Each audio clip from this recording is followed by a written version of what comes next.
Hi friends, आज हम बात करेंगे बच्चों के लिए एक बहुत महत्वपूर्ण सिरप हैट्रिक 3 के बारे में।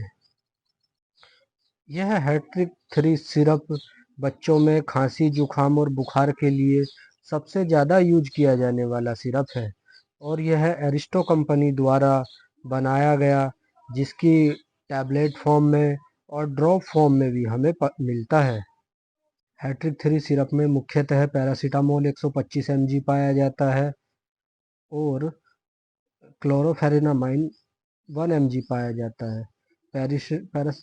बात करें हम हैट्रिक 3 सिरप के कुछ मुख्यतः यूज के बारे में कि यह बच्चों में किस किस कामों में यूज किया जाता है। बच्चों में नाक बहना या खांसी, जुखाम और सर दर्द, बदन दर्द आदि में यह मुख्यतः यूज किया जाता है। बच्चों में allergic rhinitis, laryngitis, pharyngitis, tonsillitis आदि में मुख्यतः यूज किया जाता है। बात करें हम इसकी बच्चों में डोज के बारे में, इसमें पैरासीटामोल 5 ml में 125 mg पाया जाता है। तो इसकी मात्रा हम बच्चे के आयु और वजन के अनुसार कैलकुलेट करके हम दे सकते हैं। मेनली 10 to 15 mg पर kg पर डोज के हिसाब से कैलकुलेट करके हम किसी भी बच्चे को दे सकते हैं।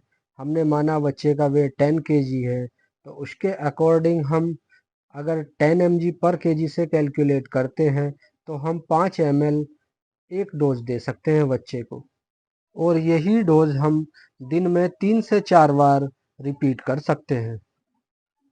करें हम हैट्रिक 3 सिरप के कुछ कॉन्ट्रा इंडिकेशन के बारे में।